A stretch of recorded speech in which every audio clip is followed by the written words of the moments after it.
धन निरंकार जी।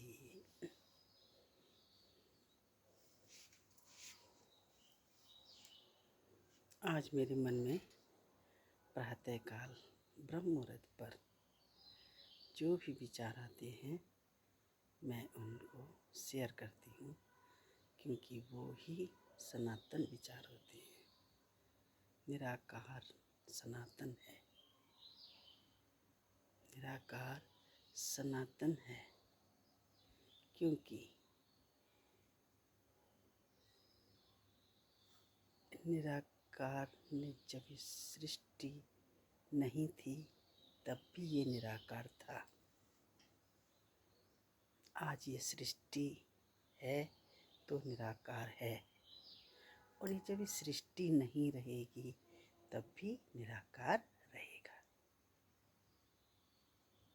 तो निराकार ने जब इस सृष्टि की रचना की तो उसने सारा संसार को एक जैसा यानी सनातन बनाया। सनातन का अर्थ है जो उत्पत्ति हुई थी वो, और आज तक जो सच है वो ही सनातन है।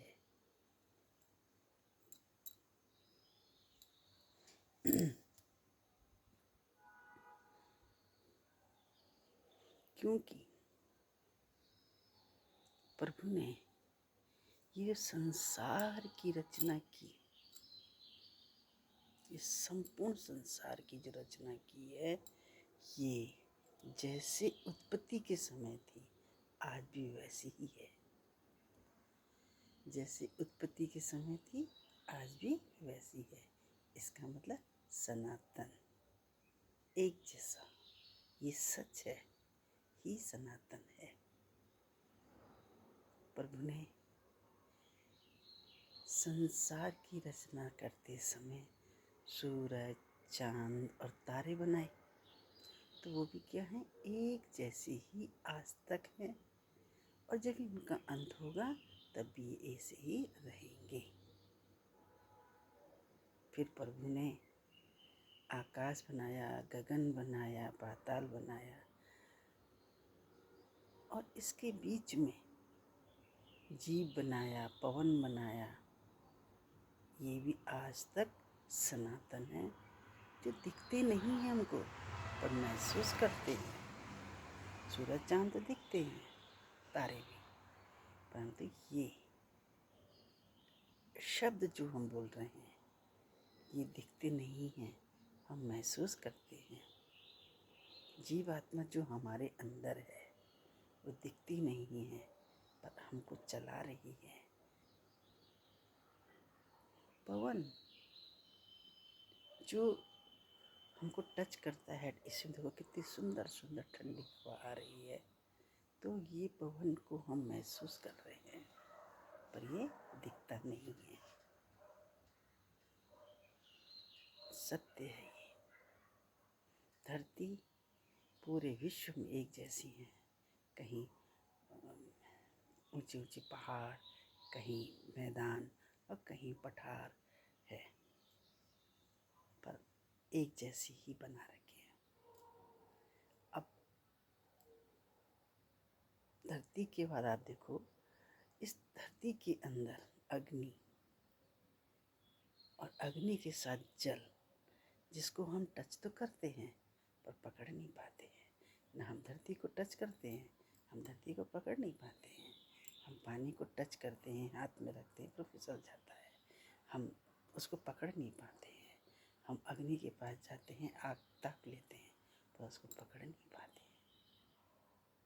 ये सनातन है, ये सनातन है।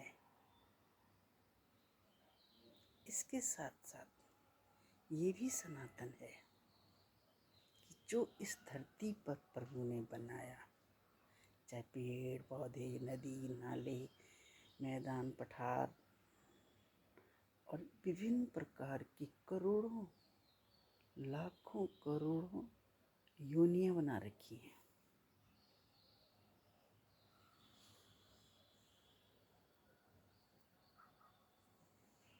लाखों करोड़ों योनि।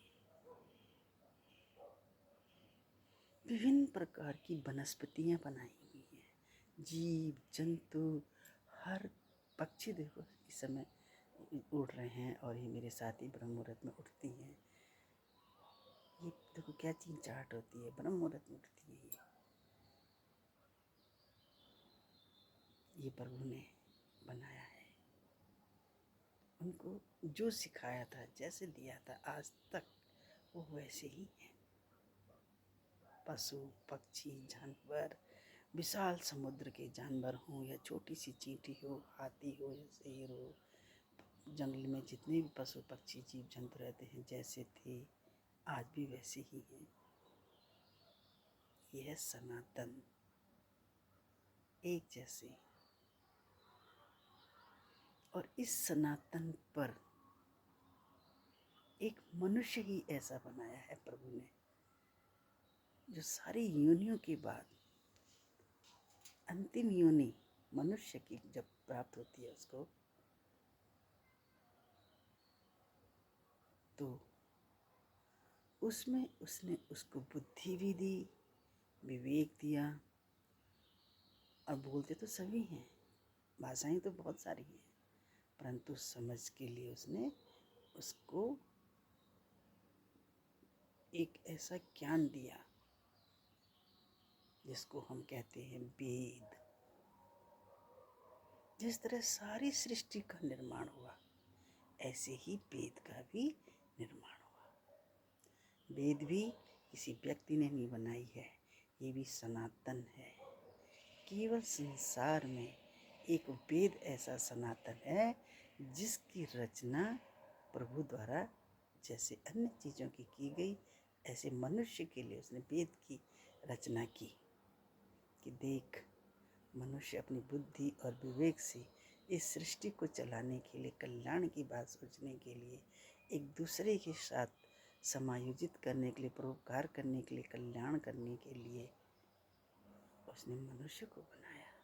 इस धरती का संरक्षक बनाया कि जो मैंने इतना आपको दिया है इसकी रक्षा करेगा, सुरक्षा करेगा, जीव जंतु से लेके पेड़ पौधों के लिए ये जो है सारी संरचना पर कल्पना करेगा। पर क्या हम आज सनातन पे चलते हैं? सनातन का सबसे बड़ी हमारे पर महाग्रंथ, पवित्र और पावन ग्रंथ है वेद। वेद ही एक ऐसा ग्रंथ है जो सनातनी है। जैसा लिखा था प्रभु ने उसमें, आज भी सृष्टि में सब वैसा ही है। बस वैसा ही है। वेद में और जितने भी बाद में ग्रंथ लिखे गए हैं, ये सारे इतिहास है। चाहे ऋग्वेद हो, सामवेद हो, अथर्ववेद हो या यजुर्वेद हो, ये युग युग के परिवर्तन में लिखा गया सार गरिम वेद से लिया गया ही उस पर रचना की गई है। वेद संस्कृति भाषा में नहीं लिखा गया है। वेद उस समय की ऐसी भाषा में लिखा गया है जो विद्वान ही क्या, मतलब जो देव आत्माएं होती थी वही उस भाषा को समझती थी।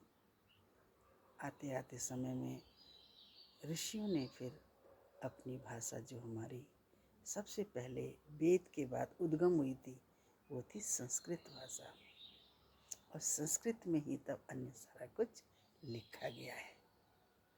तो आओ, आज मैं इतना ही कि वेद हमारा सनातन का एक महापवित्र ग्रंथ है जो प्रभु के द्वारा रचित है। जैसे सारी सृष्टि सनातन है, ऐसा ही वेद सनातन है। और जैसे जैसे सृष्टि की रचनाएं हुई, मनुष्यों की विभिन्न आकार प्रकार बने, वैसे ही वेद से ही सारा कुछ उत्पन्न हुआ है, लिखा भी गया है, पर मनुष्य पढ़ता नहीं है। सरल बना दिया गया है वेद को, फिर भी जानता नहीं है। और इसी कारण, अज्ञानता के कारण हम वेद का, सनातन का अर्थ का अनर्थ कर देते हैं। तो कैसा लगा आपको छोटी छोटी टिप्स के रूप में ये प्रभु का जो प्रातः काल इस अच्छी सी सुंदर बेला में जो मेरे अनुभव नहीं है, ये पुस्तक के द्वारा और ज्ञान प्राप्त करने के बाद जो विचार, जो इसका, क्योंकि वेदों को बिना ज्ञान के द्वारा नहीं समझा जा सकता है। हर व्यक्ति के बस का वेद नहीं है, सनातन नहीं हो सकता है। आओ हम लोग भी अपने वेद को पढ़ें, वेद को घर में रखें, उसका उच्चारण करें। बड़ा वेद नहीं है तो छोटी छोटी पुस्तक है, क्योंकि उसमें उसका सार दे रखा है। तो आप भी वेद को जरूर अपने घर में रख के पढ़ें। धन्य निरंकार।